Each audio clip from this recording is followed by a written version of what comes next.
Bismillahirrahmanirrahim. Assalamualaikum warahmatullahi wabarakatuh.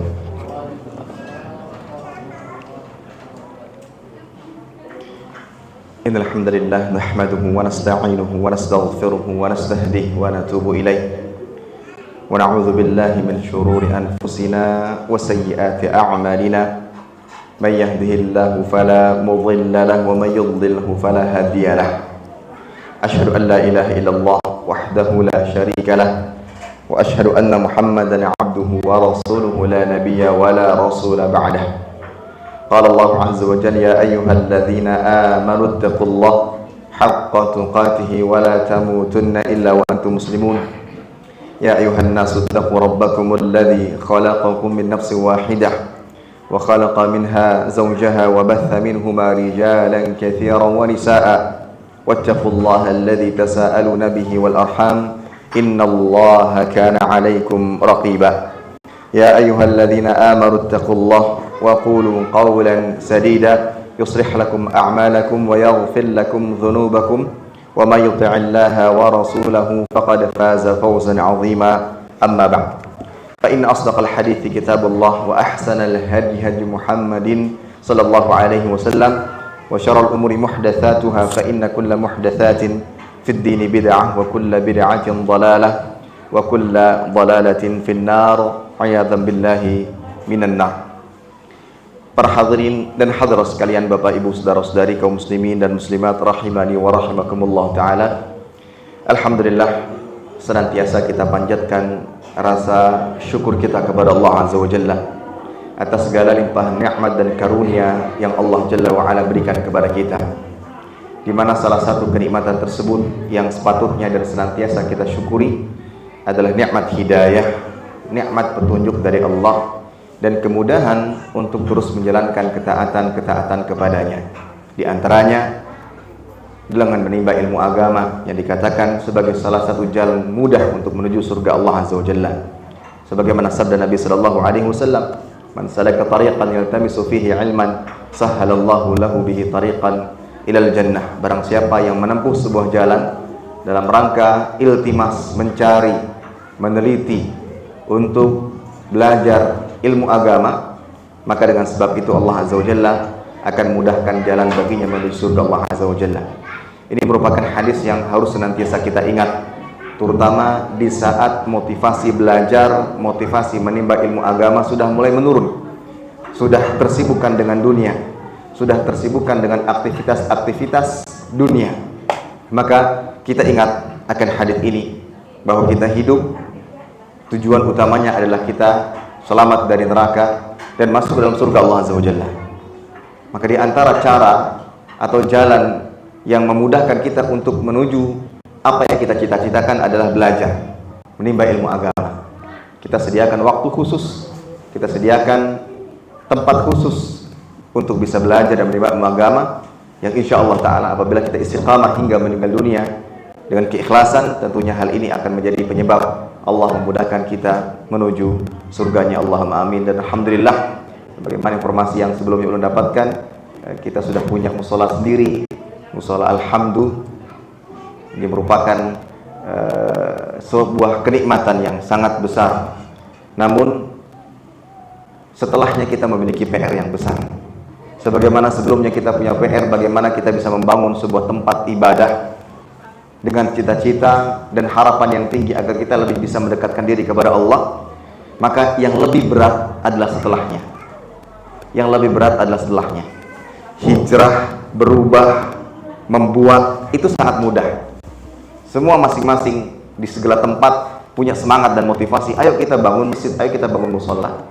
Namun kita perhatikan, ketika telah terwujud apa yang diharapkan dan apa yang diinginkan, ternyata dari tahun ke tahun, dulunya orang-orang yang bersatu padu untuk bisa mempertahankan dan memakmurkan tempat tersebut berguguran, disibukkan dengan kesibukan A, naik jabatan, naik tingkat, akhirnya dia meninggalkan apa yang sudah disepakati atau diniatkan bersama. Yang berat adalah setelahnya. Bagaimana mempertahankan musola, alhamdulillah, apalagi ulun rasa di situ masih ada kayu-kayu seperti ini, pembangunan akan terus berlanjut. Berarti PR masih sangat panjang. Yang berat, yang sulit adalah setelahnya. Ulun senantiasa pegang, hijrah berubah itu mudah. Ketika lagi didengung-dengungkan, ayo hijrah, tinggalkan yang haram, lakukan yang halal, menuju yang halal, itu mudah. Tapi yang sangat sulit itu adalah bagaimana kita istiqamah setelahnya. Bagaimana kita istiqamah setelahnya, bagaimana kita konsisten untuk memakmurkan tempat ibadah ini dengan hal-hal yang bermanfaat. Salat 5 waktunya. Dan wallahu alam, mungkin ada sebagian di antara kita yang tempatnya cukup jauh dari musola ini. Sepertinya demikian. Nah, bagaimana menjadi tugas bersama? Ayo kita makmurkan musola ini. Yang sampai karena jauh akhirnya ada yang dekat-dekat saja. Akhirnya musola ini tidak dimakmurkan sebagaimana dianjurkan sebelumnya. Nah, istiqamah itu yang sangat sulit. Apakah kesulitan ini hanya dirasakan oleh kita? Tidak. Ini sudah dirasakan oleh seseorang yang sangat kita teladani, yang sebentar lagi kita akan pelajari sejarah hidupnya, yaitu Nabi Muhammad SAW. Sebagaimana disebutkan dalam sebuah riwayat, para sahabat melihat beliau cepat sekali ubannya keluar. Sehingga beliau ditanya, kenapa engkau cepat beruban wahai Rasul SAW? Maka beliau mengatakan, syayyabatni Hudun wa akhwatuha. Yang membuatku cepat beruban adalah surat Hud dan surat-surat yang semisal dengannya, di mana Allah Ta'ala mengatakan di dalamnya, fastaqim kama umirta wa man taba ma'aka wa la tatqaw.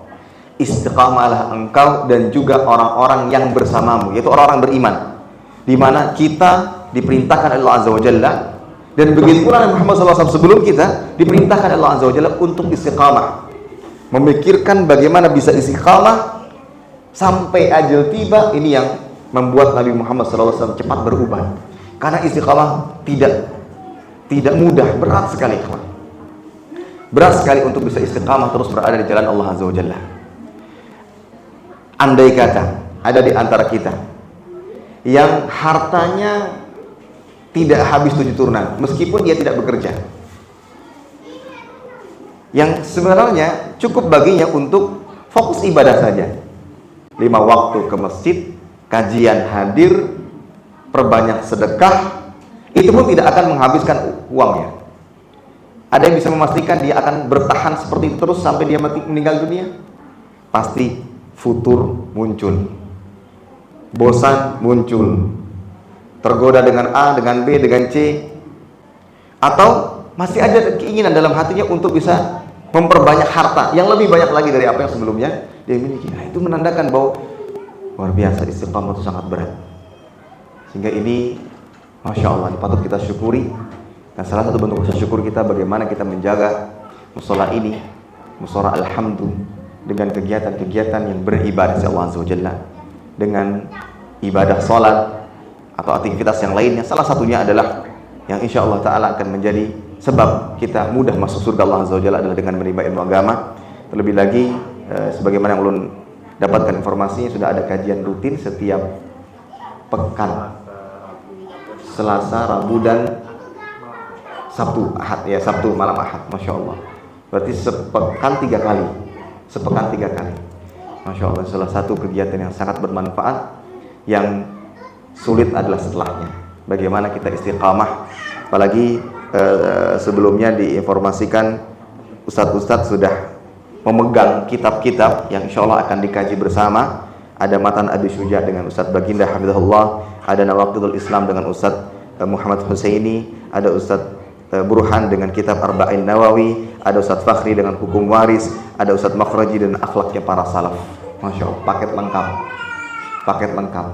Nah, untuk itulah setelah mengetahui tema-tema atau judul-judul tersebut, ulun pribadi memilih kitab Fikih Sirah untuk lebih melengkapi lagi semua apa yang kita butuhkan dari akidah, ibadah, muamalah, manhaj, sudah lengkap. Maka kita lengkapi lagi dengan bagaimana mempelajari sosok yang sangat kita teladani, yang sangat kita cintai, adalah Nabi Muhammad SAW. Ada perkataan Imam Ibnu Jauzi, beliau mengatakan, ra'aitul ishtighal bil fiqhi wa sima'il hadith la yakadu yakfi fi salahil qalbi illa an yamjaza bir raqa'iq wan nazar fi siratis salafis salih. Beliau mengatakan, saya melihat kesibukan dengan belajar ilmu fikih dan mengejar riwayat hadis ini hampir cukup untuk kebaikan jiwa. Dalam arti hampir sempurna. Nah, bagaimana kita bisa mendapatkan yang lebih sempurna untuk mensucikan jiwa kita ini adalah dengan menyempurnakannya mempelajari ilmu-ilmu raqaiq, sentuhan-sentuhan hati. Alhamdulillah ada kajian Ustaz Makhraji akhlaknya para salaf. Ya. Dan sirah perjalanan hidup salafus saleh. Yang paling utama adalah Nabi Muhammad sallallahu alaihi wasallam. Dengan dasar tersebut kita pilih materi tentang sirah Nabi karena ini salah satu kewajiban. Mempelajari sirah Nabi merupakan salah satu kewajiban. Menjadi sesuatu yang omong kosong ketika ada hamba seorang muslim yang mengaku cinta kepada Nabi Muhammad sallallahu alaihi wasallam sementara dia tidak mengetahui dan tidak mengenal Nabi SAW dengan sebaik-baiknya. Tidak mengetahui bagaimana perjalanan hidupnya. Meskipun sekali seumur hidupnya menyelesaikan kitab sirah Nabi. Ini jadi pertanyaan besar. Kita yang saat ini sudah berusia, ada yang 30, ada yang 40, ada yang 50, ketika ditanya, sudah sempat nggak Pak menyelesaikan baca sirah Nabi? Dia menjawab belum. Mana keseriusan kita? Sebesar apa cinta kita kepada Nabi Muhammad SAW? Kenapa kita belum pernah menyelesaikan baca kitab sirah? Yang mana alhamdulillah banyak sekali kitab-kitab sirah. Ada sudah terjemahkan, bahkan ada tulisan dari salah seorang ustadz kita, Ustadz Firanda Andirja hafizahullah ta'ala. Beliau menulis kitab sirah Nabi yang beliau ambil dari kitab-kitab para ulama juga. Ada yang diterjemahkan, ada yang ditulis secara khusus oleh salah satu ustadz kita, ustadz dari Indonesia, sehingga siapapun bisa membacanya. Tidak terbatas dengan kemampuan bahasa Arab. Kitab-kitab bahasa Arab saya nggak bisa baca, sekarang sudah ada yang berbahasa Indonesia. Maka mempelajari sirah Nabi selain banyak manfaat yang akan kita dapatkan, salah satunya juga ini pembuktian cinta kita kepada Muhammad sallallahu alaihi wasallam. Baik, ini sebagai muqaddimah dan juga ingin menyampaikan terkait landasan atau dasar kenapa kita mengambil buku ini, ya. Melihat dari kitab-kitab yang dikaji, maka mudah-mudahan mempelajari sirah Nabi akan menjadi pelengkap, sehingga semakin lengkaplah ilmu yang kita butuhkan, khususnya yang tinggal di sekitar daerah ini, di Satui dan sekitarnya, atau yang menjadi jamaah tetap di mushola. Alhamdulillah, mudah-mudahan ini semua menjadi sebab terangkatnya derajat kita dan dimudahkannya kita masuk ke dalam surga Allah Azza wa Jalla. Allahumma amin. Baik para hadirin sekalian, azanallahu jami'an. Insyaallah taala kita akan mempelajari sirah Nabi dengan mengambil dari kitab fikih sirah. Fikih sirah yang ditulis oleh Dr. Zaid bin Abdul Karim Az-Zaid. Yang mana luar biasanya kalau kita lihat di dalam kitab pengantar, beliau menulis kitab ini selama 10 tahun lamanya. Namun yang dimaksud dengan 10 tahun ini tidak hanya sekedar fokus dalam penulisan, tapi diawali dengan penelitian, ya, menelaah, kemudian ada perbaikan-perbaikan dengan komentar-komentar, dengan penilaian, ada yang ditambah, ada yang dikurangi, ya. Di samping juga beliau disibukkan sebagai seorang dosen atau pengajar. Beliau mengisahkan kitab ini dimulai dari tahun 1443 Hijriah. Kemudian cetakan pertama pada tahun 1415 Hijriah. Itu jilid yang pertama. Kemudian saat itu beliau fokus lagi menuliskan kitab ini sampai diterbitkan pada 1424 Hijriah. Yang setelah sebelumnya sudah terbit, ada perbaikan, ada revisi dan seterusnya, sampai setelah 10 tahun lamanya jadilah kitab fikih sirah. Masya Allah, dengan penelitian yang sangat matang, maka kita akan dapati banyak manfaat di dalamnya. Dan dari temanya saja sudah kita bisa pahami. Jadi fikih ini salah satu keistimewaannya adalah pelajaran-pelajaran yang beliau tuangkan. Jadi ada sebuah kisah, kemudian setelahnya beliau akan menyebutkan faidah-faidah. Jadi selalu dikaitkan kisah faidah. Jadi kita tidak perlu capek-capek membayangkan kira-kira faidah apa yang bisa kita ambil, ya. Beliau sudah tuangkan. Jadi tidak fokus hanya kepada kisah, tapi setelahnya beliau akan sebutkan faidah-faidahnya apa saja, sehingga semakin lengkaplah. Jadi beliau membawakan kita paket lengkap sirahnya dan faidah-faidah atau pelajaran-pelajaran yang bisa kita ambil di dalamnya. Baik para hadirin sekalian, azanallahu lakum jami'an.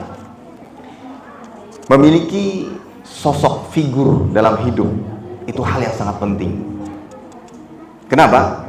Karena sosok figur inilah yang akan menjadi contoh kita bagaimana kita menjalani kehidupan ini, bagaimana kita mengarungi kehidupan ini dengan segala macam keadaan yang ada, baik kita sebagai kepala keluarga, baik kita sebagai seorang pejabat, baik kita sebagai seorang hamba biasa atau rakyat biasa atau yang semisalnya. Maka dengan adanya sosok atau figur atau idola, ini akan menjadikan kita bisa mudah dalam menjalani kehidupan ini karena ada contohnya. Oleh karena itu, kita tidak boleh salah kaprah dalam memilih sosok. Tidak boleh salah kaprah dalam memilih sosok. Apalagi kita lihat bagaimana pengaruh sosok dan idola ini kepada kita yang mengidolakan. Kita lihat orang-orang yang mengidolakan ya artis-artis, ya entah itu pemain bola atau artis sinetron dan semisalnya. Kita perhatikan bagaimana tergila-gilanya mereka dengan baik penampilannya dan seluruh kehidupannya dilihat, disaksikan. Ada yang tergila-gila dengan pemain bola, maka dari ujung rambut sampai ujung kaki ingin mencontohnya.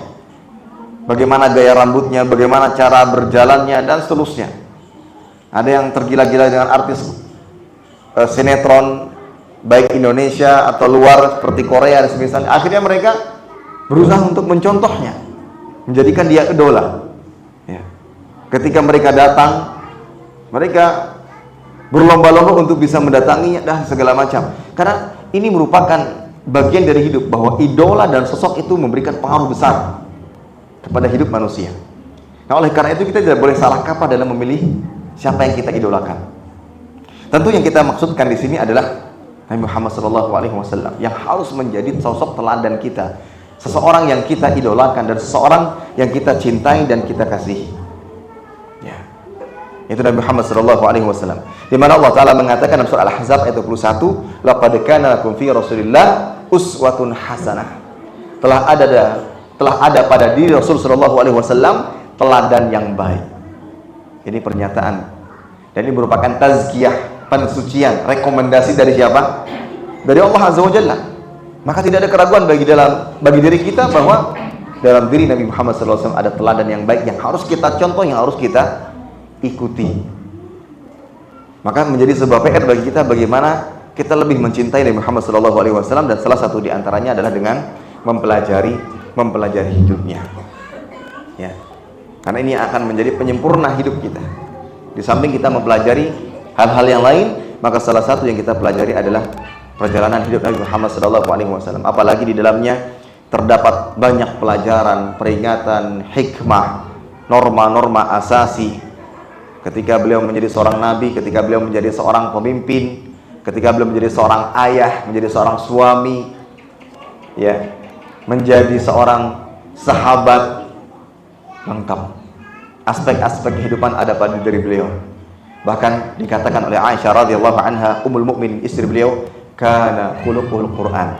Akhlaknya Nabi Muhammad SAW adalah Al-Quran. Jadi hidup beliau cerminan dari Al-Quran. Isi Al-Quran itu adalah dalam hidup Nabi SAW. Maka sangat pantas bagi kita untuk senantiasa mencontohnya.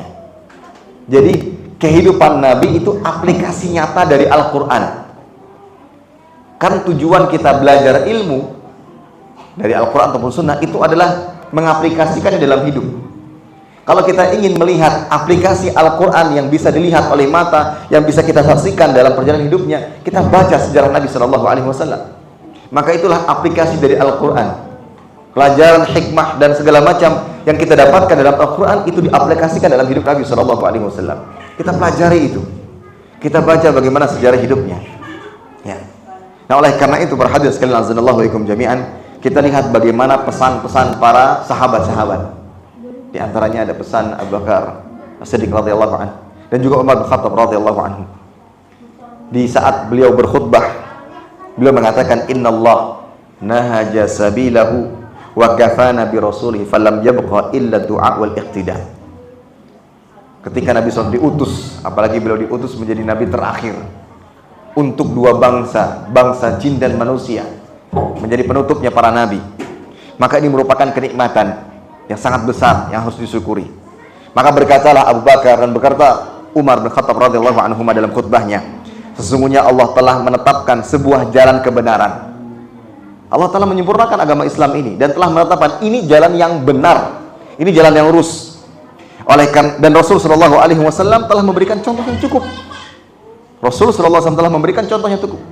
Oleh karena itu, falam yabqa lana, tidak ada yang tersisa bagi kita kecuali doa wal iqtida. Hanya dua. Ketika sudah ada jalan yang lurus dan Rasul Shallallahu Alaihi Wasallam telah memberikan contoh yang cukup, ajaran yang cukup, maka kita sebagai umatnya tidak ada yang tersisa kecuali banyak-banyak berdoa dan banyak-banyak mencontoh. Doa agar diberikan jalan yang lurus, ditunjukkan kepada jalan yang lurus. Doa agar diberikan kemudahan untuk menapaki jalan yang lurus ini, dan diberikan kemudahan agar bisa mencontoh Nabi Muhammad SAW. Sudah. Jadi kehidupan kita ini sudah ada petanya, sudah ada contoh-contohnya, tinggal ikuti. Ketika Nabi katakan belok kanan, kita belok kanan. Ketika Nabi lakukan ini, lakukan ini. Itulah hidup. Alhamdulillah. Nah, tinggal bagaimana kita mengetahui apa saja petunjuk dan ajaran Nabi Muhammad SAW. Nah, ini sekali lagi pentingnya mempelajari sejarah hidup beliau, ya, Sallallahu Alaihi Wasallam. Baik, para hadirin sekalian azanallahu alaikum jami'an. Kemudian penulis dalam pengantarnya menyebutkan pentingnya mempelajari sirah Nabi. Ya, ini kita bisa tulis dan bisa kita ingat. Apa pentingnya mempelajari sirah Nabi? Ini harus tahu. Jadi di antara hal penting dalam mempelajari sesuatu itu adalah mengetahui pentingnya mempelajari sesuatu tersebut. Misalkan kita belajar akidah, saya ingin belajar akidah. Kita harus tahu pentingnya mempelajari akidah.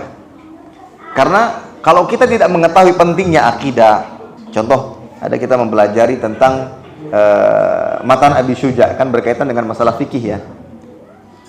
Seberapa penting sih mempelajari fikih itu?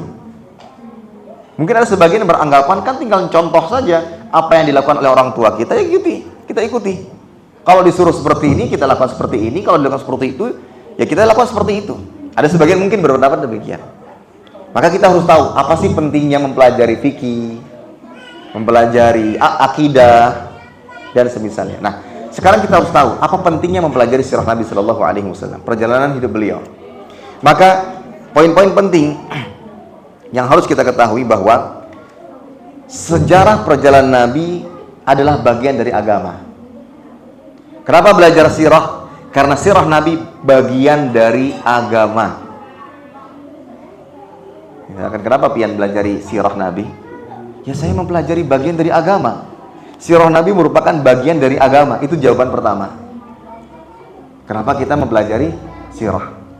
Karena hidup beliau dari ucapannya, perbuatannya itu merupakan sunnah. Apa itu definisi sunnah? Sunnah ma udhifa ila Nabi sallallahu alaihi wasallam min qaulin aw fi'lin aw taqririn aw sifatin khalqiyah aw khuluqiyah. Jadi sunnah itu berdasarkan definisi ahli hadis adalah apa saja yang disandarkan kepada Nabi sallallahu alaihi wasallam, baik perkataan, perbuatan, dan penetapan serta sifat, baik khalqiyah penciptaan atau khuluqiyah, yang dimaksud adalah karakter. Dan ini semua kita dapati dalam sejarah hidup beliau. Bagaimana beliau menyampaikan sesuatu kepada sahabatnya, bagaimana beliau berbuat dan mencontohkan sesuatu kepada sahabatnya, bagaimana beliau menetapkan sesuatu di hadapan para sahabatnya, bagaimana sifat beliau, bagaimana perawakan beliau. Maka sirah Nabi bagian dari agama. Dan ini salah satu yang menunjukkan pentingnya kita mempelajari sirah Nabi. Kemudian poin yang lainnya yang menunjukkan pentingnya mempelajari sirah Nabi adalah kita mempelajari sosok manusia yang paling mulia sepanjang masa. Kenapa pian belajar sirah Nabi? Ulun ini belajar sosok, mempelajari perjalanan hidup sosok manusia yang paling mulia sepanjang masa. Sebagaimana sabda Nabi sallallahu alaihi wasallam, "Ana sayyidu waladi Adam yaumil qiyamah." Saya adalah sayyid, penghulu, tuan anak cucu Adam pada hari kiamat. Sepanjang masa. Sekarang kita sedang mempelajari beliau, perjalanan hidup beliau. Yang ketiga, kenapa kita belajar sirah Nabi? Kita mempelajari sirah Nabi untuk memahami kitab Allah. Jadi belajar sirah Nabi itu salah satu metode untuk memahami kitab-kitab Allah Azza wa Jalla. Kenapa? Karena banyak sekali kita dapati dalam sirah Nabi penjelasan tentang sebab turunnya ayat. Ada cerita, ada kisah diturunkannya ayat A, B, C, D. Jadi sebenarnya kita mempelajari sirah Nabi ini ya untuk mempelajari Al-Quran. Untuk mempelajari Al-Quran. Karena banyak sekali kisah-kisah yang menjadi sababu urudi ayat, sebab turunnya ayat. Baik, kemudian yang keempat, mengenal atau mempelajari sirah Nabi ini salah satu prinsip dasar Islam. Mungkin sebagian kita sudah pernah baca atau kaji kitab Usul Salasah. 3 prinsip dasar dalam Islam. Apa itu? Mengenal Allah, mengenal agama Islam, dan mengenal nabinya. Itu 3 prinsip dasar seorang muslim. Dituliskan oleh Syekh Muhammad At-Tamimi rahmatullah dalam kitab beliau Al-Usul Ats-Tsalatsah. Ini 3 prinsip dasar yang harus diketahui. Apa 3 prinsip dasarnya? Mengenal Allah, mengenal agamanya dengan dalil-dalil yang global atau terperinci, dan mengenal Nabi Muhammad SAW. Sehingga kenapa kita belajar sirah? Kita sedang mempelajari salah satu prinsip dasar Islam, yaitu mengenal Nabi Muhammad SAW. Dan tidak dikatakan seorang mengenal Nabi SAW dengan baik kecuali kita mengenal sejarah hidup beliau, nasabnya, tempat dan tanggal lahirnya, masa hidupnya atau masa kenabiannya selama 23 tahun lamanya, ya, dan lain sebagainya, ya, dan lain sebagainya. Maka ini juga sebab kenapa kita mempelajari sirah ini. Kemudian dengan mempelajari sirah juga ini salah satu sebab kita ingin lebih menguatkan rasa cinta kita kepada beliau. Ini juga alasan yang lain, yang kelima, ya. Sebagai bukti pembuktian cinta. Mungkin di awal ketika masih anak-anak, ini sosok yang harus kita cintai, yaitu Nabi Muhammad. Ya, beliau hanya sekedar mengikuti apa yang dikatakan oleh orang tuanya. Tapi apakah sudah tumbuh cinta dalam hati mereka? Belum, baru kenal. Oh, ada Nabi Muhammad. Kita diperintahkan untuk mencintainya. Tapi apakah sudah tumbuh rasa cinta? Belum. Kapan? Setelah mereka coba kenali hidup beliau. Dimulai dari nasabnya, diajari. Kemudian bagaimana beliau dilahirkan, bagaimana beliau mulai tumbuh dewasa, bagaimana masa remaja beliau, bagaimana awal kali beliau diangkat menjadi seorang nabi, bagaimana beliau dikejar-kejar oleh musuh hendak dibunuh, bagaimana beliau dihalangi dakwahnya, dan seterusnya sampai beliau meninggal dunia. Sampai mungkin mereka meneteskan air mata, terharu dengan perjuangan hidup Nabi dalam rangka menyelamatkan umatnya dari kegelapan menuju cahaya. Akhirnya tumbuh rasa cinta, ya, tumbuh rasa cinta. Sehingga kenapa kita mempelajari sirah? Saya ingin betul-betul mencintai Nabi SAW. Jadi bukan hanya sekedar ucapan belaka. Apalagi cinta kepada Nabi ini punya keistimewaan luar biasa. Dalam sebuah hadis disebutkan, ada seseorang diriwayatkan hadis ini diriwayatkan oleh sahabat mulia Anas bin Malik. Ada seorang yang datang kepada Nabi SAW bertanya, "Ya Rasulullah, mata sa'ah?" Wahai Rasulullah SAW, kapan sih hari kiamat itu? Jadi ada sahabat yang bertanya, kapan waktu hari kiamat tiba? Nabi karena memang nggak tahu, karena itu adalah ilmu ghaib, perkara yang gaib. Nabi tanya balik, "Wa madza a'dadta laha?" Apa yang kau siapkan untuk berjumpa dengan hari kiamat? Maka dia mengatakan, "Hubbullah wa rasulihi." Yang aku siapkan adalah cintaku kepada Allah dan cintaku kepada Rasulnya sallallahu alaihi wasallam. Maka Nabi mengatakan, "Innaka ma'aman ahbabta." Engkau di surga nanti akan bersama orang yang engkau cintai. Langsung bergembira Anas bin Malik radhiyallahu anhu mendengar hadis tersebut. Hingga beliau mengatakan, ya, laisa syai', tidak ada sesuatu yang lebih menggembirakan kami para sahabat setelah Islam kecuali sabda Nabi SAW, "Al-mar'u ma'aman ahab." Tidak ada yang lebih menggembirakan kami setelah keislaman yang Allah berikan kepada mereka kecuali setelah mendengar sabda Nabi SAW, seseorang akan bersama yang dia cintai. Maka dari situ Anas bin Malik langsung berikrar, ya, ana uhibbullah wa rasulahu wa uhibbu Abu Bakar wa uhibbu Umar wa arju an akuna ma'ahum wa illam a'mal bimithli a'malihim. Kata Anas bin Malik radhiyallahu anhu, aku cinta kepada Allah, aku cinta kepada Rasulullah sallallahu alaihi wasallam, aku cinta kepada Abu Bakar, aku cinta kepada Umar, dan aku berharap bisa seperti mereka meskipun aku tidak bisa beramal seperti amal mereka. Bisa nggak kita menandingi amalnya para sahabat? Apalagi Nabi sallallahu alaihi wasallam. Sahabat pun nggak bisa menandingi amalan Nabi. Sahabat pun nggak bisa menandingi amalan Nabi, dan itu dibuktikan dalam beberapa kisah. Pada saat Hudzaifah sholat di belakang Nabi, sebagaimana yang mungkin sudah kita dengar bersama. Hudzaifah radhiyallahu anhu pernah sholat malam berjamaah dengan Nabi, bukan sholat wajib, sholat malam. Di awal, pada rakaat pertama, di awal-awal beliau membaca surat Al-Baqarah. Dikira akan ruku di ayat ke-100, ternyata nggak ruku-ruku sampai beliau menyelesaikan surat Al-Baqarah.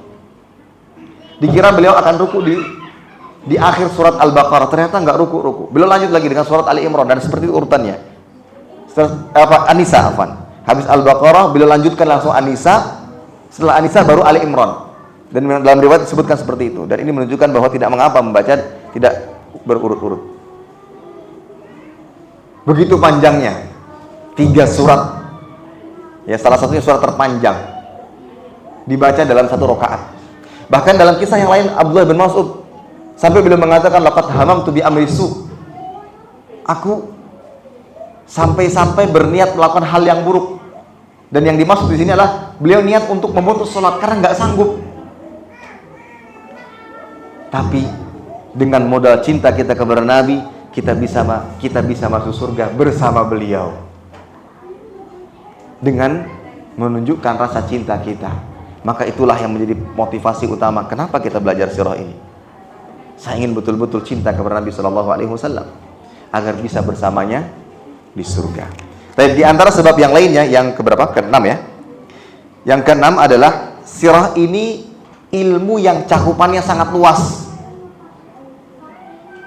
Di mana cakupannya meliputi apa? Akidah, hukum, akhlak dan moral, serta ilmu bagaimana berdakwah. Kenapa kita pelajari sirah? Karena cakupannya sangat luas. Yang pertama, di dalamnya terdapat akidah. Nanti kita akan dapati itu, akidah. Yang kedua, hukum-hukum. Wajibnya sholat, kapan sholat itu diwajibkan. Pada tahun ke-10 setelah kenabian, saat masih di Mekah, beliau Isra dan Mi'raj, naik ke langit. Sampai kita tahu sejarah itu. Sampai tahu sejarah itu. Turun, diwajibkan sholat, masalah hukum-hukum. Kemudian tentang akhlak dan moral. Bagaimana akhlak beliau. Kita ingat sejarah atau kisah tentang salah seorang Arab Badui yang datang ke masjid kencing. Di dalam masjid, sahabat yang lainnya marah. Bahkan ada yang hendak memenggal kepalanya. Ini bentuk penghinaan. Tapi Nabi mengetahui ini dilakukan karena kebodohan. Da'uhu, biarkan dia selesaikan hajatnya.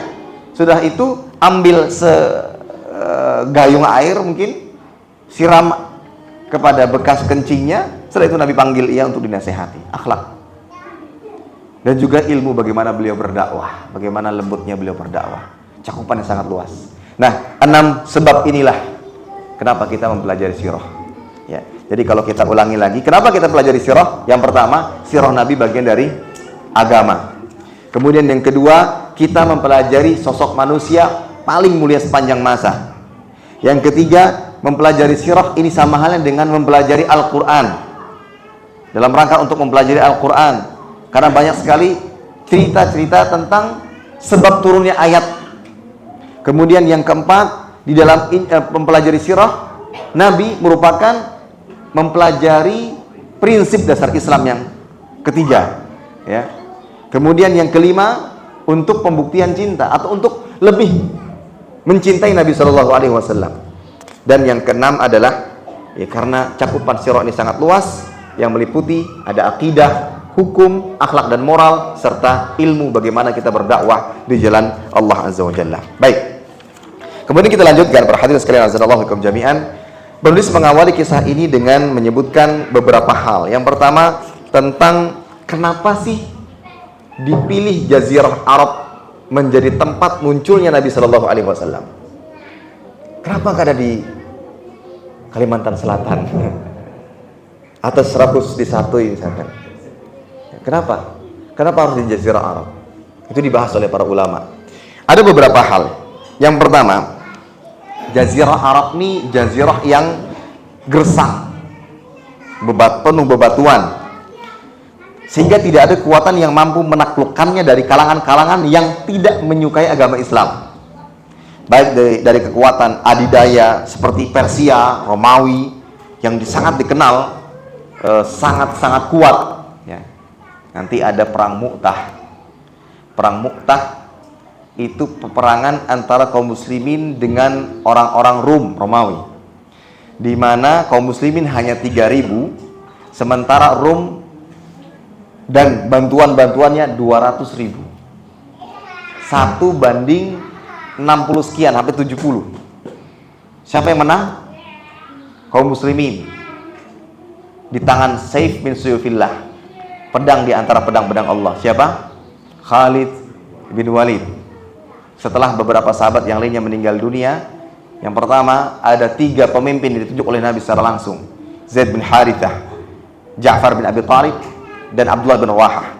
Yang pertama memegang bendera adalah Zaid bin Harithah. Ketika dia meninggal, maka Ja'far bin Abi Thalib. Hingga dalam kisah ketika beliau memegang dengan tangan kanannya diputus, terpotong. Maka beliau pegang dengan tangan kirinya, terputus juga, terpotong. Maka beliau peluk dengan yang tersisa dari kedua tangannya, sehingga beliau dijuluki sebagai Dzul Janahain, seseorang yang memiliki 2 sayap. Sampai akhirnya dia meninggal dunia, kemudian dipegang oleh Abdullah bin Rawahah, meninggal dunia juga, sampai akhirnya dipegang oleh salah satu dari pedang-pedang Allah. Jadi beliau dijuluki sebagai Saifullah, yaitu Khalid bin Walid, yang akhirnya dimenangkan oleh kaum muslimin. Ya. Lihat, Rum yang begitu dahsyatnya, dengan pertolongan Allah Azza wa Jalla menanglah kaum muslimin. Nanti insya Allah kita akan sampai kepada kisah tersebut. Jadi itu kenapa dipilih Jazirah Arab. Jadi secara ya wilayah ini sudah sangat cocok sekali, menjadi wilayah yang sangat kuat dan sangat kokoh, sehingga tidak mudah untuk diserang oleh orang-orang yang dengki serta benci dengan umat Islam. Kemudian kenapa juga Jazirah Arab ini yang kedua ya? Kalau yang pertama nih alasannya karena ya daerahnya tandus, gersang, yang pernah ke sana merasakan hal tersebut. Yang kedua, di Jazirah Arab ini tidak memiliki agama persatuan yang dianut. Ya memang sama-sama musyrik,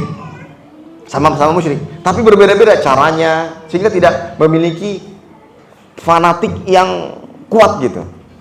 Berbeda halnya kalau ada satu agama yang mereka anut, mungkin sangat susah untuk digoyahkan. Tapi mereka tidak memiliki agama yang dianut, ya. Di sini ada punya patung sendiri, di sana punya patung sendiri, macam-macam. Itulah kesyirikan yang terjadi, ya. Maka di dalam akidah mereka terdapat kecerobohan, ya. Bahkan ada juga yang menolak cara seperti ini, ada yang menolak cara seperti ini. Ini juga salah satu sebab kenapa negara itu dipilih. Tidak sebagaimana negara-negara yang lain, memang mereka punya satu kepercayaan khusus, sehingga dari awal sudah mengakar sangat kuat. Sementara ini tidak. Mungkin satu kelompok akarnya kuat, tapi kelompok yang lainnya tidak gitu. Ini juga salah satu sebab, ya, salah satu sebab. Kemudian yang ketiga, dilihat dari kondisi kultur sosial masyarakat di Jazirah Arab. Mereka ini memiliki adat kesukuan yang kuat. Jadi adat kesukuan itu menjadi aturan hidup mereka. Dan mereka punya sistem kekeluargaan yang sangat kuat. Orang Arab tuh secara keluargaannya, misalkan dalam garis nasab tuh sangat kuat. Itu sampai sekarang. Jadi kalau ada orang-orang Arab itu sampai dihafal, ini nasabnya gini, hafal. Dan salah satu yang terpuji, hal yang terpuji, mengetahui nasab keluarga kita. Ya, ini bapak punya bapak lagi, itu kakek kamu, terus nanti Mbah Yud kamu, dan seterusnya. Itu hal yang terpuji, ya. Dan itu ada pada Jazirah Arab. Jadi mereka punya tingkat kekeluargaan yang sangat kuat. Bayangkan ketika kekuatan itu ada pada Islam, akan semakin kuat dan semakin kokoh agama Islam ini. Kemudian di antara sebab yang lainnya kenapa Jazirah Arab adalah Jazirah Arab ini merupakan tempat tinggal yang jauh dari kehidupan kota, ya, jauh dari perkotaan. Kala itu masih dikatakan ya sangat-sangat mungkin desa, jauh dari perkotaan, sehingga terlepas dari pengaruh-pengaruh negatif dari perkotaan, kehidupannya masih sangat asri, baik pola pikir dan lain sebagainya. Baik. Kemudian di antara yang lainnya adalah ya kota Mekah yang kala itu Nabi kan lahir di kota Mekah. Ini memiliki keutamaan, yaitu tempat yang banyak pengunjung yang datang. Salah satu yang menjadi magnetnya apa? Ka'bah.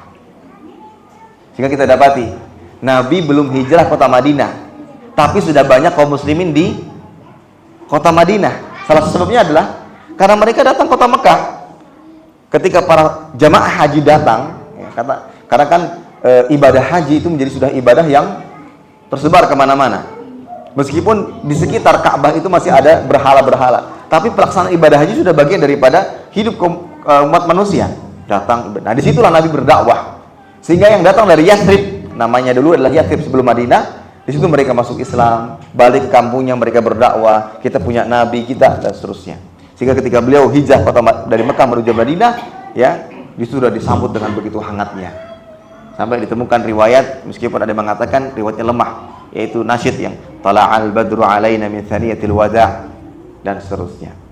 Nah, ini salah satu keistimewaan kota Jazirah Arab, khususnya di kota Mekah, yang merupakan tempat yang banyak dikunjungi oleh umat manusia. Itu sebab, dan tentunya hal ini berdasarkan istiqra atau penelitian dari para ulama kenapa Jazirah Arab menjadi tempat yang dipilih. Tapi kalaupun kita tidak mengetahui akan hal ini, itu bukan berarti kita kemudian meragukan. Dan yang harus kita ingat, Allah la yus'alu amma yaf'al wa hum yus'alun. Yang artinya Allah tidak ditanya tentang apa yang Allah Ta'ala lakukan, tapi kitalah yang akan ditanya. Tugas kita tadi apa? Mengimani dan melaksanakan apa yang diperintahkan. Dan dalam melaksanakan apa yang diperintahkan mudah. Sebagaimana dikatakan oleh Abu Bakar dan Umar, contoh, teladani dan memperbanyak doa agar diberikan kemudahan dalam melakukan apa yang diajarkan dan dicontohkan di dalam Islam. Baik, para hadirin sekalian azanallahu wakum jami'an. Yang berikutnya, poin kita akan masuk langsung kepada bab pertama, yaitu memahami sejarah perjalanan Nabi dari pertama hingga menjelang kenabian. Jadi penulis membagi bab-bab ini menjadi beberapa bab sampai dengan 7 bab, sampai dengan 7 bab. Bab pertama itu perjalanan beliau dari kelahiran sampai menjelang kenabian. Itu yang pertama. Bab kedua dari kenabian sampai hijrah ke Habasyah. Yang ketiga, fase masuk Islamnya Hamzah dan Umar hingga peristiwa Isra dan Mi'raj. Kemudian yang keempat, beliau menawarkan Islam kepada beberapa kabilah hingga peristiwa hijrah. Itu kabilah-kabilah yang datang ke Makkah, di situ beliau dakwahkan. Ya. Kemudian yang kelima, ya, tibanya beliau di Madinah hingga berakhirnya perang Bani Quraidah.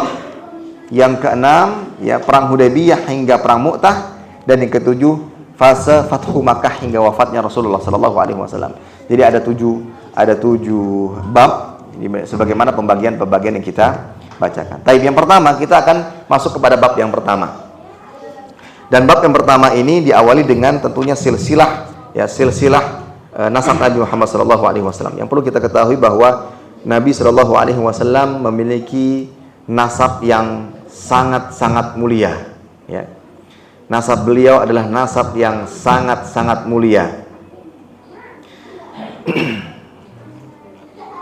Dikatakan dalam sebuah hadis Rasulullah SAW sabda, Innallaha astafa Kinanata min waladi Ismail, wastafa Quraisyan min Kinanah, wastafa min Quraisy Bani Hashim, wastafani min Bani Hashim. Nabi SAW mengatakan, sungguhnya Allah memilih Bani Kinanah, ya, Bani Kinanah itu min waladi Ismail, yang merupakan dari anak keturunan Nabi Ismail alaihissalam. Dan Allah memilih Quraisy dari Bani Kinanah. Dan Allah memilih Quraisy dari, atau Allah memilih Bani Hashim dari Quraisy. Dan Allah memilih Nabi SAW dari Bani Hashim. Ini nasab-nasab yang mulia semua nih. Nabi Ismail yang pertama, kemudian setelahnya ada Bani Kinanah, dari Bani Kinanah Quraisy, dari Quraisy Bani Hashim, dari Bani Hashim sampai keluar Nabi Muhammad SAW. Jadi secara nasab beliau memiliki nasab yang sangat mulia. Oleh karena itu dibuktikan musuh atau raja-raja, ya, raja-raja yang didakwai Nabi SAW, mereka tidak bisa mencela nasab Nabi.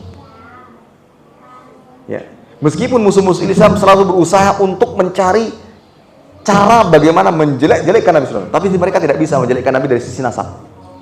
Karena nasab beliau adalah nasab yang sangat-sangat dihormati. Salah satunya nanti ada peran dari Abdul Muttalib, perang gajah, dan itu yang lebih mengangkat kehormatan dan kemuliaan kabilah Quraisy di tengah bangsa Arab. Baik, nasab beliau adalah, ya, Muhammad Abul Qasim, Muhammad ibn Abdullah bin Abdul Muttalib bin Hashim bin Abdi Manaf bin Qusay bin Kilab bin Murrah bin Ka'ab bin Lu'ay bin Ghalib bin Fihr bin Malik bin Nadhr bin Kinanah bin Khuzaimah bin Mudrikah bin Ilyas bin Mudar bin Nizar bin Ma'ad bin Adnan. Mungkin silahkan cari di internet saja, ya. Nggak perlu kita dikte satu-satu, cari di internet. Insya Allah nasab Nabi dari Muhammad sampai Adnan. Kenapa sampai Adnan saja? Itu yang disepakati kesahihannya. Kalau ada yang menyebutkan sampai dengan Nabi Adam alaihissalam, itu diperselisihkan tentang kesahihannya. Karena ada sebagian yang meriwayatkan sampai dengan Nabi Adam alaihissalam, riwayatnya ketemu dengan Nabi Ismail dan seterusnya secara detail. Nah, ini diperselisihkan tentang kesahihannya. Tapi kalau sampai Adnan, ini sepakat tentang kesahihannya. Jadi yang disebutkan tadi itu sahih, gitu. Itu sahih. Baik. Sedikit kita sampaikan tentang Abul Qasim. Beberapa kitab menyebutkan di awal dengan Abul Qasim. Abul Qasim itu apa? Abul Qasim itu kunyah Nabi Muhammad SAW. Itu kunyah beliau. Dan kita apakah boleh berkunyah dengan kunyah Nabi? Maka jawabannya boleh setelah sepeninggal beliau. Boleh. Sebagaimana kita juga boleh bernama dengan nama Muhammad. Karena memang saat itu nama Muhammad adalah nama yang asing di tengah-tengah kaum muslimin, di tengah-tengah bangsa Quraisy, bangsa Arab.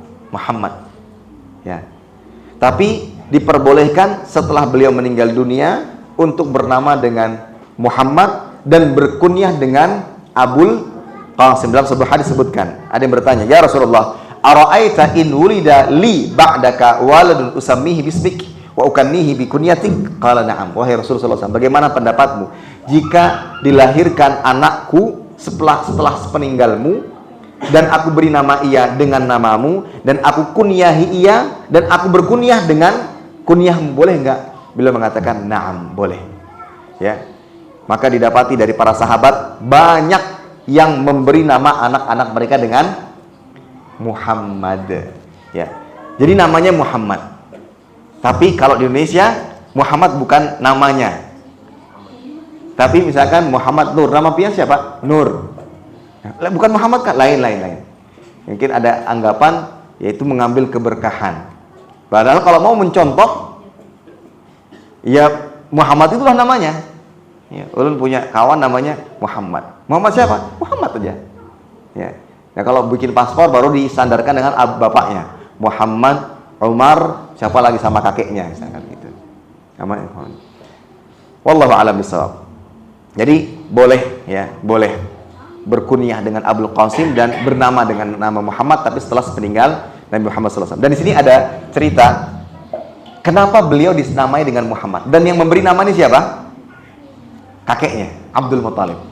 Jadi pada hari ke-7 setelah kelahiran beliau Abdul Muttalib menyembelih hewan sembelihan, yaitu berakikah. Ya. Diundanglah pembesar-pembesar Quraisy, kemudian dipersilahkan mereka menyantap hidangan yang beliau sediakan. Kemudian mereka bertanya, "Ya Abdul Muttalib, ara'aita ibnak? Hadzal ladzi aqramtana ala wajhi, ma sammaitahu?" Wahai Abdul Muttalib, bagaimana tanggapanmu tentang sosok anakmu atau cucumu dalam hal ini, yang mana engkau sampai memuliakannya dengan mengundang kami seperti ini? Dengan apa engkau berikan ia nama? Maka beliau mengatakan, "Samaituhu Muhammadan." Aku memberi nama Muhammad. "Falima raghibta bihi an asma'i ahli baiti?" Kenapa engkau memberikan nama dengan Muhammad? Kenapa kau lebih suka memberi nama Muhammad daripada yang lainnya? Apa jawab beliau? "Aradtu an yahmadallah fis sama wa khalquhu fil ard." Aku berkeinginan dengan nama Muhammad Allah memujinya, memuliakannya di langit, dan makhluk-makhluk Allah memuliakannya di bumi. Terwujud apa tidak? Terwujud. Dari sini kita ambil sebuah pelajaran bahwa nama merupakan doa. Oleh karena itu, berikan nama sebaik-baiknya kepada putra-putri kita yang mengandung makna yang mulia dan harapan-harapan yang terpuji. Ya. Jangan hanya cari yang terdengar keren, ya, terdengar bagus, yang tren saat ini. Enggak. Apakah harus selalu bahasa Arab, Ustaz? Enggak juga sih. Mungkin kita ingin pakai bahasa Thailand atau bahasa yang lainnya misalkan. Silakan saja. Asalkan memiliki arti yang baik, arti yang terpuji. Oleh karena itu, hal yang bagus adalah memanggil nama dengan nama yang lengkap. Jangan disingkat, itu sebenarnya. Meskipun kebiasaan kita disingkat. Maka dari itu ketika banyak yang tanya ke ulun pribadi, "Ustaz, carikan nama gasan anak ulun." Sebenarnya pian bisa cari sendiri, dan banyak, masya Allah, contoh-contoh kita dapati. Ada kitab khusus ya untuk memberi nama anak. Mungkin dalam Al-Quran juga banyak. Tapi mungkin satu aja pesan ulun. Kebetulan karena kita orang Kalimantan, ya, yang sepengetahuan banyak sekali nama-nama yang dirubah-rubah, disingkat-singkat. Yusuf, Ucup, apalagi Muhammad, Ahmad. Ulun punya kawan Abdullah dipanggil Bedul. Abdullah, Bedul. Jangan. Maka pilih nama yang sulit untuk disingkat. Nah, itu perasaan ulun. Makanya ulun kasih nama anak ulun Ayub. Mau disingkat bagaimana lagi? Ya sudah enak aja disebut Ayub. Yang kedua Abyan. Mau disingkat apa lagi? Ya sudah enak aja disebut itu. Nah. Itu teknis saja, nggak ada anjuran sunnah, nggak ada. Ya, karena kebetulan kita kan suka disingkat-singkat gitu. Ya. Kalau sebenarnya lebih bagusnya adalah dipanggil dengan lengkap, apalagi memang namanya ada mengandung doa, ya. Mengandung doa, panggil dengan nama yang lengkap. Dan dari sini kita ambil pelajaran bagaimana Abdul Muttalib yang dia seorang muslim atau musyrik, tapi memiliki keyakinan dan harapan bahwa dia berharap agar cucunya ini dimuliakan Allah Azza wa Jalla di langit dan dimuliakan oleh makhluknya di bumi. Dan ini ada salah satu kisah tentang nama Nabi Shallallahu Alaihi Wasallam. Baik. Kemudian berikutnya perhatian sekalian adalah tentang kakek-kakeknya. Kakek-kakeknya ini ada kakek-kakek yang memiliki peranan penting di bangsa Arab ya. Pertama adalah Qusay. Qusay ini ya, dialah yang menyatukan suku Quraisy dan mengembalikan penguasaan Masjidil Haram kepada mereka. Jadi Masjidil Haram pernah dikuasai oleh kabilah lain. Maka setelah Qusay ada, mereka yang berhasil menyatukan kembali suku Quraisy dan mengembalikan penguasaan Masjidil Haram kepada Quraisy. Maka Qusay ini memiliki ya kehormatan yang luar biasa di tengah-tengah Quraisy. Ya. Oleh karena itu sampai pada saat Nabi Sallallahu Alaihi Wasallam berdakwah, mengajak orang-orang Quraisy masuk ke dalam agama Islam. Sampai-sampai mereka mensangkut pautkan dakwah Nabi itu kepada Qusay, ya, kepada Qusay. Di sini ada perkataan mereka kepada Nabi Muhammad SAW ketika Nabi SAW menyampaikan kepada mereka, ayo masuk ke dalam agama Islam. Nah, Apa kata mereka? Sebentar. Nah, perkataan mereka adalah ib'ath lana Qusayyan fa innahu kana syaikhu sidqin fa in syahida laka ittaba'nak. Kata mereka kepada Nabi Muhammad, kan Nabi Muhammad dakwah nih, ayo masuk Islam. Gini saja deh, bangkitkan lagi Qusay. Kalau Qusay hidup dan bersaksi serta beriman kepadamu, kami beriman deh. Saking hormatnya kepada Qusay, nggak ada satupun yang meragukan kehormatan Qusay itu di tengah orang. Dibangkitkan nih. Kalau dia bangkit, kami akan tinggalkan nih semua kepercayaan kami. Kami akan menjadi pengikutmu. Itu luar biasa sosok Qusay di tengah orang-orang. Kemudian yang lainnya setelah beliau meninggal ada Abdul Manaf. Abdul Manaf ini memiliki peran yang sangat penting di Makkah terutama, di mana beliau memegang peranan mengatur urusan pembagian air minum dari sumur Zam-Zam. Itu tugas yang sangat mulia, mengatur pembagian air minum untuk para jamaah haji. Setelah beliau ada Hashim, ya, di mana beliau juga memiliki peran penting dalam membagikan makanan-makanan bagi para jamaah haji. Jadi sosok ini sangat dihormati di tengah orang-orang Arab, khususnya di Quraisy atau di Makkah. Sampai kepada Abdul Muttalib, jadi juga termasuk yang sangat berpengaruh, ya, sangat berpengaruh. Beliau juga yang memperbaiki sumur Zam-Zam, ya. Dan ada kisah Abdul Muttalib ini pernah bernazar, kalau saya punya anak 10, maka akan saya sembelih salah satunya. Akan saya sembelih salah satunya. Dan akhirnya Allah kabulkan nazarnya. Jadi dia punya anak 10. Akhirnya mau nggak mau dia harus memenuhi nazarnya. Nazarnya menyembelih anak, bukan nyembelih sapi, nyembelih anak yang mau disembelih. Sampai pada akhirnya ketika ingin menyembelih anak-anaknya, dia pakai qur'ah. Qur'ah itu undian. Yang keluar adalah Abdullah. Abdullah itu siapa? Abahnya Nabi Muhammad SAW. Keluar Abdullah. Tapi Allah tanamkan dalam dirinya kecintaan yang luar biasa kepada Abdullah, yang akhirnya dia tidak jadi menyembelih, dan dia bayar sumpahnya dengan menyembelih 100 ekor unta. Maka dari itu Nabi Muhammad itu dijuluki juga Ibnul Zabihain, anak dari dua orang yang disembelih. Yang pertama yang dimaksud adalah Nabi Ismail alaihissalam, karena tadi kan yang kita sebutkan bahwa Nabi Ismail keluar darinya Bani Kinanah, keluar darinya Quraisy, keluar darinya Bani Hashim sampai kepada Nabi Muhammad. Beliau merupakan, ya, ada keturunan Nabi Ismail. Yang kedua, beliau juga merupakan anak dari Abdullah yang akan disembelih. Makanya beliau dijuluki sebagai Ibnul Zabihain, anak yang akan disembelih. Nah ini kalau kita lihat dari sejarah, maka luar biasa bahwa beliau Shallallahu Alaihi Wasallam memiliki garis keturunan yang sangat penting. Taib. Kita tutup dengan peristiwa perang gajah yang kita sebutkan secara singkat. Jadi peristiwa perang gajah ini, para hadirin sekalian azanallahu wakum jami'an, sebuah kejadian yang semakin mengangkat kedudukan orang-orang Quraisy tengah bangsa Arab. Ya, karena di situ ada peran Abdul Muttalib. Ini semakin membuat kabilah-kabilah itu hormat dengan orang Quraisy, hormat dengan orang-orang Quraisy. Jadi dikisahkan ketika bangsa Arab atau Jazirah Arab, khususnya kota Mekah, menjadi tempat yang sering kali dikunjungi. Kalau tempat itu menjadi tempat yang dikunjungi, otomatis secara perekonomian bagus atau tidak? Oh, bagus sekali.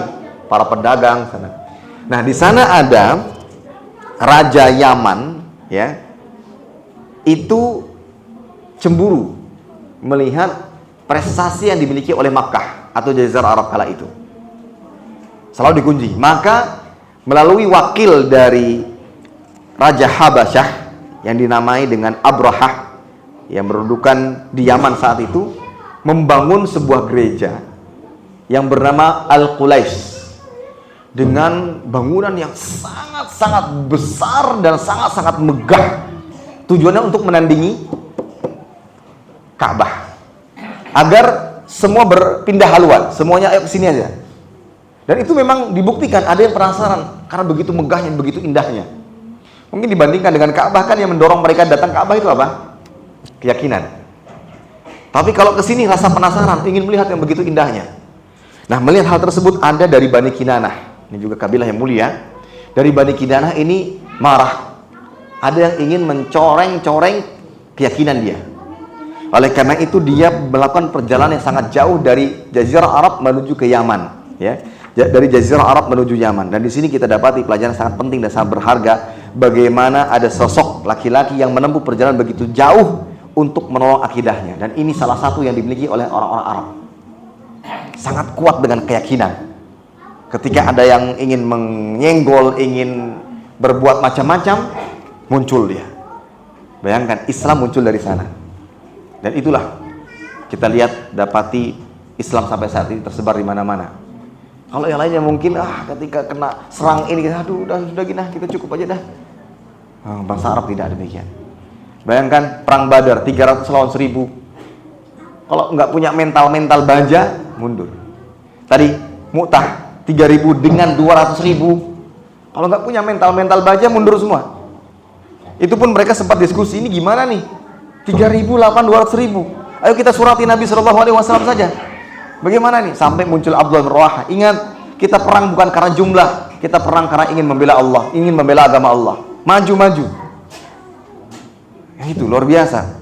Itu lihat salah satu contohnya nih. Sebelum Islam muncul saat itu, kita lihat dari Bani Kinanah. Ini agama kami sedang dihina-hina ini. Maka satu orang datang ke tempat tersebut dengan menempuh jalan yang sangat jauh. Sampai di sana, apa yang dilakukan? Dia buang kotorannya dia ambil, kemudian dia usapkan ke seluruh dinding-dinding Quraisy tadi. Nah, dan inilah yang menjadi pemicu perang gajah, ya, perang gajah. Jadi setelah terjadi itu, marah murkalah Abrahah sehingga dia membawa 60.000 pasukan yang difasilitasi dengan beberapa ekor gajah, ya. Sampai akhirnya mereka menempuh perjalanan yang sangat jauh, 60.000 ya, 60.000 nih, dengan pasukan-pasukan bergajah. Sampai mereka singgah di Al-Maghbas. Kebetulan Maghbas itu 30 menit dari kota Mekah. Wallahualam 30 menitnya itu dengan sepeda motor, dengan bis, atau dengan gajahnya, wallahualam, atau jangan jalan kaki. Ini 30 menit, mungkin jarak jalan kaki kali. Nah, di situ ada hewan ternak punya Abdul Muttalib. Ada 200 unta di sana. Dan itu semua diambil oleh pasukan-pasukan Abrahah. Yang jelas, orang-orang Mekah sudah mendengar berita bahwa Ka'bah akan dihancurkan, Ka'bah akan diserang. Akhirnya mereka semua siap siaga, mereka semua bersembunyi di bukit-bukit di kota Mekah. Majulah Abdul Muttalib sendirian menemui Abrahah, dan itu salah satu yang sangat membuat takjub Abrahah. Berani sekali nih orang datang sendirian menghadap. Nah, dengan kegagalan tersebut, ia menanti apa sekiranya yang ingin disampaikan oleh Abdul Muttalib. Ternyata Abdul Muttalib datang menagih, mana 200 untaku. Loh. Datang bukan ingin membicarakan Ka'bah, malah membicarakan unta. Maka disitulah muncul kekecewaan pada diri Abrahah.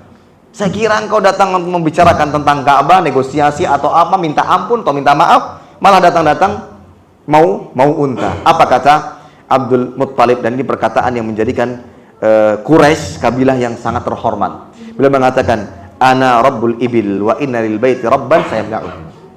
Oh, kamu harus tahu, saya datang meminta unta karena saya pemilik unta. Sementara itu Ka'bah yang engkau ingin serang, itu punya pemilik. Itu punya Allah Azza wa Jalla yang akan menghalangimu untuk menghancurkannya. Abrahah kemudian dengan sombongnya mengatakan, tidak ada yang mampu mencegah saya. Maka kata Abdullah, iya itu urusanmu dengan pemiliknya. Saya hanya berurusan denganmu karena unta ini milik saya. Akhirnya semua masyarakat Makkah bersembunyi melihat apa yang akan terjadi. Maka di situ Abrahah menggerakkan pasukannya, ya, memberdirikan gajah-gajahnya, yang mana ada salah satu gajah yang terbesar yang dinamai dengan Mahmud. Gajah namanya Mahmud. Setiap kali gajah ini diarahkan ke Mekah, dia nggak mau bergerak. Tapi kalau diarahkan ke selain Mekah, baru dia bergerak, beranjak. Maka saat itu terlihat ada gerombolan burung-burung yang Allah Ta'ala kirim, yang membawa batu yang berasal dari tanah yang terbakar. Dan itulah yang menyebabkan mereka hangus terbakar seperti daun-daun yang dimakan ulat. Dan hal ini menjadi kisah yang menjadi sebab turunnya surat Al-Fil. Dapat kita sudah pelajaran di sini Al-Quran. Perang gajah menjadi sebab turunnya surat Alam tara kaifa fa'ala rabbuka bi ashabil fil alam yaj'al kaidahum fi tadlil wa arsala 'alaihim tayran ababil tarmihim bihijaratin min sijil faja'alahum ka'asfin ma'kul. Apa kamu tidak memperhatikan bagaimana Tuhanmu telah bertindak terhadap tentara gajah? Bukankah dia telah menjadikan tipu daya mereka untuk menghancurkan Ka'bah itu sia-sia? Sia-sia. Enggak bisa apa-apa mereka, ya. Kemudian wa arsala 'alaihim tayran ababil, dan kami kirimkan burung yang ababil. Ababil itu bukan nama burung, ya. Ababil itu ya keadaan mereka. Burung itu datang dalam keadaan berbondong-bondong, bergerombol banyak. Tarmihim bihijaratin min sijil, membawa batu-batu dari tanah yang terbakar, yang membuat tubuh-tubuh mereka hancur, ya, seperti ya daun-daun yang dimakan oleh ulat, hancur binasa. Ini luar biasa kisah perang gajah, sehingga tahun itu disebut dengan tahun gajah. Kenapa sih disebut dengan tahun gajah? Karena dahulu sebuah tahun disebut sesuatu ketika disandarkan kepada peristiwa yang paling besar.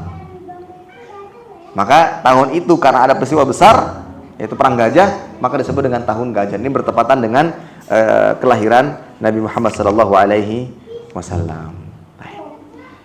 Dan kita tutup dengan faedah yang bisa kita ambil dari sikap Abdul Muttalib tadi. Luar biasa. Bagaimana beliau menunjukkan salah satu prinsip yang harus diyakini oleh seorang muslim. Keyakinan dan akidah yang kuat. Ketika sudah pada posisi nggak bisa apa-apa. Masuk akal nggak? Dengan kondisi masyarakat Makkah saat itu bisa mengalahkan 60.000 dengan pasukan bergajah. Sulit untuk dimasukkan ke dalam akal. Tapi karena punya keyakinan pasti Allah akan menolong, maka dia tunjukkan itu. Kamu nggak jangan macam-macam dengan Ka'bah, karena Ka'bah punya pemiliknya. Begitu? Mana nggak ada? Mana siapa pemiliknya? Tapi yang berbicara adalah keyakinan. Berbicara adalah keyakinan. Ini pelajaran tentang akidah. Dan itu yang mendorong kita untuk terus memegang agama ini, memperjuangkan agama ini. Dan itu yang menjadikan kita semua, khususnya pian-pian yang saat ini memperjuangkan pembangunan musola ini, bangunan-bangunan lain, mungkin nanti ada sekolah atau ada apa. Apa yang mendorong pian? Apakah dijanjikan uang? Ada keyakinan. Yang kita harapkan adalah pahala. Saat kami ingin menjadikan tempat ini sebagai taman-taman surga, menjadi sebab kami masuk surga. Keyakinan, akidah yang kuat. Itu yang pelajaran. Dan pelajaran yang lainnya juga di sini, bahwa orang-orang Arab meskipun musyrik, mereka punya tauhid rububiyah. Apa itu rububiyah? Keyakinan akan keesaan Allah Azza wa Jalla pada perbuatan-perbuatan yang khusus dimiliki oleh Allah. Khusus yang dimiliki oleh Allah. Menjaga, mengatur, menciptakan, menghidupkan, mematikan. Orang-orang jahiliyah kala itu yakin akan hal itu. Makanya seorang musyrik, Abdul Muttalib, yakin Allah yang akan menjaga, Allah yang akan mengatur. Ya. Dan orang musyrik kala itu, kalau dalam keadaan lapang, mereka akan menyekutukan Allah Azza wa Jalla. Tapi kalau dalam keadaan sempit, mereka menjadi seorang yang punya keyakinan kuat bahwa Allah melindungi, Allah menolong, Allah. Tapi kalau sekarang enggak, mau keadaan apapun, musyrik. Kemudian ini juga menjadikan pelajaran kepada kita tentang akidah, bahwa hanya dengan meyakini rububiyah Allah, apakah sudah cukup menjadi seorang hamba muslim, mukmin, muwahhid? Enggak. Karena Abdul Muttalib sebagai bukti, dia punya keyakinan terhadap rububiyah Allah, yaitu meyakini bahwa Allah Maha Mencipta, Maha Mengatur, dan segala macamnya, tapi masih dikatakan musyrik. Kenapa? Karena ketika menyembah, sujud, berdoa, dia tidak meminta kepada Allah. Dia tidak mengesahkan Allah pada perbuatan-perbuatan hamba yang harusnya ditujukan hanya kepada Allah Ta'ala semata. Wallahu ta'ala alam bissawab. Baik, ini dulu yang bisa kita sampaikan. Ya, insyaallah nanti kita akan lanjutkan pada kesempatan berikutnya. Insyaallah kita awali dengan kisah tentang kelahiran Nabi Muhammad SAW, masa beliau disusui, di mana beliau disusui, dan ada kejadian-kejadian yang menarik yang insyaallah akan kita sampaikan dan kita dengarkan pada pertemuan berikutnya. Mudah-mudahan apa yang disampaikan bermanfaat. Baik, mungkin jika masih ada waktu dan ada yang ingin bertanya, dipersilahkan.